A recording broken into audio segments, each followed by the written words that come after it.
आज आम घरे थिबा सहज सामग्री रे बनैबा एक स्वादिष्ट और मसलादार अंडा तरकारी। एही रेसिपीटी बनैबा बहुत सहज एवं भात रुटी किंबा परोटा सह खाइबा को खूब मजा लगी थाए। एही वीडियो रे मु आपनकु स्टेप बाय स्टेप देखैबी किपरि रेस्टोरेंट स्टाइल स्वादर अंडा तरकारी घरे सहजरे प्रस्तुत करि पारिबे। तेबे भिडियोटी को शेष पर्यंत देखंतु। भिडियोटी भल लागिले लाइक करिवे, शेयर करिवे। आपण जदि मो चैनल ले नुआ आसीथिबे ताहले सब्सक्राइब करिदेबे। एबे चलंतु आरंभ करिबा आजिर स्वादिष्ट अंडा तरकारी रेसिपीटी। नमस्कार, मो रोजालिन आपण मानको स्वागत करूछि आरएसएनवी होम कुकिंग को। नुआ स्टाइल रे आमे आज अंडा तरकारी बनैबा। तो सेथि पई मु गोटे प्रेशर नै जाइछि। एबे आमे सेथिरे अंडा नै जिबा। पाखापाखि एठी मु 6 रु 7टी अंडा नेछि। आपण जदि अधिक क्वांटिटी रा अंडा तरकारी बनैबा को चाहचंती ताले सेही अनुसार आपण अंडा यूज करिवे। एबे आमे अंडा देई साला परे सेथिरे अल्प किछि पानी देइकी अंडा को सिजेई नबा। एबे आमे सेथिरे अल्प किछि लूण देई दबा जहा द्वारा अंडा हमर भलसे सिजी जिवो। एबे आमे प्रेशर रा कवर देकी एहार आमे 2टी सीटी आसिला पर्यंत वेट करिबा। सेही भितरे चलंतु आमे अंडा तरकारी पई मसला प्रस्तुति करि नबा। एठी आमे नै जाइछे मीडियम साइज रा 5टा पियाज। आपण जदि अधिक क्वांटिटी रा तरकारी बनेबे ताको देखिकी आपण पियाज व्यवहार करिवे, कारण आमे आज जे अंडा तरकारी बनाउछे सेथिरे आमे पियाज रो क्वांटिटी टिके अधिक नबा। तो सेथि पई मु एठी 5 रु 6टी पियाज यूज करिछि। आपण जेतिकी परिमाण रे तरकारी बनेबे ताको देखिकी आपण पियाज व्यवहार करिवे। एबे आमे पियाज को छोट छोट पीस करके काटी नबा। एठी देखंतु पियाज को मु चुन चुन करके काटी नेछि। आपण भी ठीक एही प्रकारे पियाज को काटी नेबे। एमिति पियाज काटिबा द्वारा तरकारी रो टेस्ट बहुत ही बढ़िया आसीबो। एठी आमे नेइछे 2टी टमाटो। एबे आमे टमाटो को छोट छोट पीस करी काटी नबा। जेमिति पियाज को काटिले ठीक सेही टाइप रो टमाटो को काटी नबा। एठी देखंतु टमाटो को मु छोट छोट पीस करके काटी नेछि। एठी आमे मसला सब प्रस्तुत करि नेछे। पियाज को आमे एठी छोट छोट पीस करी काटी नेछे। आपण ए स्टेज रे पियाज रो क्वांटिटी टिके अधिक नेबे। अल्प किछि टमाटो नेछे। एठी आमे नेछे अल्प किछि अदा आ गोटे बुदा रसुण। गोटे बुदा रसुण रो आमे 9 चोपा छडी कि नेछे। आ राग पई एठी आमे नेछे अल्प किछि सुखिला लंका आ अल्प किछि चोपा छडी कि आमे नेछे रसुण। मु रसुण को कहीं 2 भाग करके नहीं। आपण पूरा भिडियोटी को संपूर्ण देखंतु, देखिकी जानी पारिबे। तरकारी पूरा नुआ स्टाइल रे बनुछि। आपण एमिति टाइप रो तरकारी घर थरे बनैबे, देखिबे खाइबा को बहुत ही बढ़िया लागिबो। एबे चलंतु आमे किछि मसला ग्राइंडिंग करि नबा। तो एठी मु गोटे ग्राइंडिंग जार नै जाइछि। मसला ग्राइंडिंग पई एठी आमे नै जाइछे चोपा लगा रसुण, अल्प किछि अदा नै जाउछे।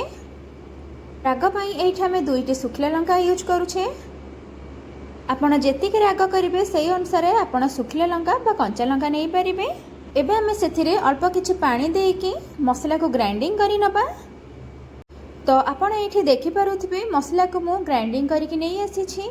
आपण पूरा ठीक एमिति चिकन टाइप रो मसला ग्राइंडिंग करके नै आसीबे। एबे हमें मसला कसेइबा। तो सेति पई मु गोटे कड़ाई नै जाइछि। कड़ाई टिके गरम होई साला परे सेथिरे हमें मस्टर्ड ऑयल दे दबा। जेहेतु आम नॉनभेज बनाऊे तो मस्टर्ड ऑयल यूज कले टिके टेस्टी लगिबो।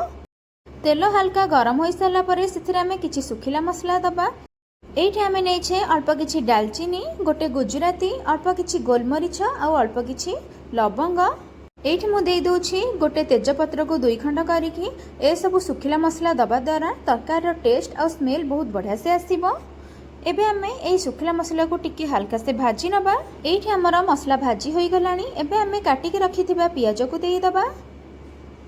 पियाज को देई साला परे आमे तेल रे पियाज को टिके हल्का हल्का करिकी भाजी नबा। पियाज को आपण एमिति टिके परे टिके भाजी नउथिबे। एमिति टाइप रो पियाज भाजी होई साला परे सेथिरे आमे छडे के रखिथिबा रसुण को देई दबा। आपण पूरा एमिति टाइप रो पियाज ही भाजीबे, बेसी कड़ा कड़ा भाजीबेनी। एबे आमे सेथिरे 3 रु 4टी सुखिला लंका देई दबा। एबे आमे सबुतिक को भल से मिक्स करिकी आउ थरे हल्का हल्का करिकी भाजी नबा। एबे आमे सेथिरे कटा जाइथिबा टमाटो को देई दबा। आपण एमिति पियाज को हल्का हल्का करिकी भाजी सारला परे टमाटो ही पकेइबे। वर्तमान पर्यंत आपण मो भिडियोटी देखिलेनी। भिडियोटी केमिति लागिला प्लीज कमेंट रे मते निश्चिंत जणाइबे। जदि भल लगी ताले लाइक करेंगे शेयर करेंगे एबे पर्यंत आपण जदि सब्सक्राइब करना ताले सब्सक्राइब कर दिंतु। एबे आमे सेथिरे स्वाद अनुसार लुण देदबा। लुण दे सारा पर सबुतिक को भलसे आमे मिक्स करवा। एबे आमे एहाको 2 ରୁ 3 मिनिट पर्यंत कभर करवा जहाद्वारा आमर टमाट पियाज सहित टिके सेटअप हो। एबे चलंतु आमे कभर बाहर कर नबा। एठी हमर 2 ରୁ 3 मिनिट हो गलानी। देखि पारुथिबे टमाट आमर भलसे पियाज सहित सेटअप हो गलानी। एबे आमे सेथिरे ग्राइंडिंग करके रखिथिबा मसला को देई दबा। एबे आमे सेथिरे किछि घरोई मसला ऐड करबा। एठी आमे देई दोचे गोटे छोटो चामच धनिया गुंड, गोटे छोटो चामच दे दोचे चिकन मसला, हाफ चामच दे दबा गरम मसला। तरकारी रो भल कलर आनिबा पई सेथिरे आमे दे दबा गोटे बड़ चामच काश्मीर लंका गुंड। एबे आमे सबतिक मसला को भल से मिक्स करि नबा।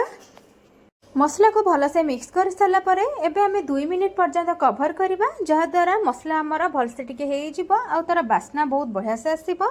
सेई भितरे देखंतु अंडा आमर सिझी जाइछि। एबे आमे अंडा को 2 फाळ लेखा काटि नबा।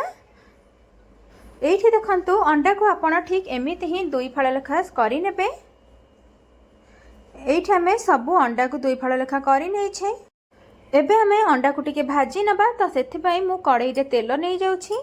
तेल टिके हल्का गरम होई साला परे सेथिरे आमे गोटे परे गोटे अंडा को देई दबा। अंडा को देई साला परे एबे आमे स्वाद अनुसार लूण देई दबा। हाफ चामच देई दबा हळदी गुंड, हाफ चामच देई दबा राग पई नॉर्मल लंका गुंड। एठी हमर अंडा हेई गलानी। एबे आमे अंडा को टिके एपट सेपट करि नबा।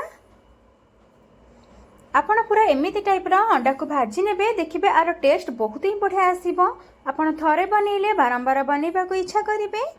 एठी हमर अंडा पूरा रेडी हो जाइछि। एबे आमे अंडा को गोटे प्लेट को बाहर करि नबा। देखि पारुथिबे मसला हमर भल कि कसी होई गलानी। एबे आमे सेथिरे भाजी के रखिथिबा अंडा को देई दबा। एठी देखंतु मु गोटे परे गोटे अंडा को देई दोछि। आपण ठीक एमिति टाइप रो घरे अंडा तरकारी बनातु। देखिबे खाइबा को बहुत ही बढ़िया लागिबो। अंडा को देई साला परे एबे आमे एहाको 2 ରୁ 3 मिनिट पर्यंत कभर करबा। एबे आमे कभर बाहर करबा। एठी हमर 2 ରୁ 3 मिनिट हेई जाइछि। देखि कि जानि पारुथिबे अंडा तरकारी हमर पूरा रेडी हेई जाइछि। एबे आमे डिजाइन टिके कंचा लंका देई दबा। आपण को मोर ए रेसिपीटी जदि पसंद आसी थिबो ताहाले गोटे लाइक करिवे। आपण को फ्रेंड्स और रिलेटिव्स मान को शेयर करिवे। एठी मु अंडा तरकारी को गोटे प्लेट रे सर्व करि नोछि। आपण जदि आहुरी मोर नुआ नुआ वीडियो देखिबा को चाहुचंती पाखरे थिबा बेल आइकन को ऑल ऑप्शन प्रेस करंतु जहा द्वारा आपण पाखो फास्ट नोटिफिकेशन जिवहरी आपण मोर नुआ नुआ रेसिपी प्रथमे देखि परिबे। एठी हमर रेडी हो जाइछि नुआ स्टाइल ले डिलीशियस अंडा तरकारी। आपण प्लीज घरे ट्राई करंतु। रहुछि धन्यवाद।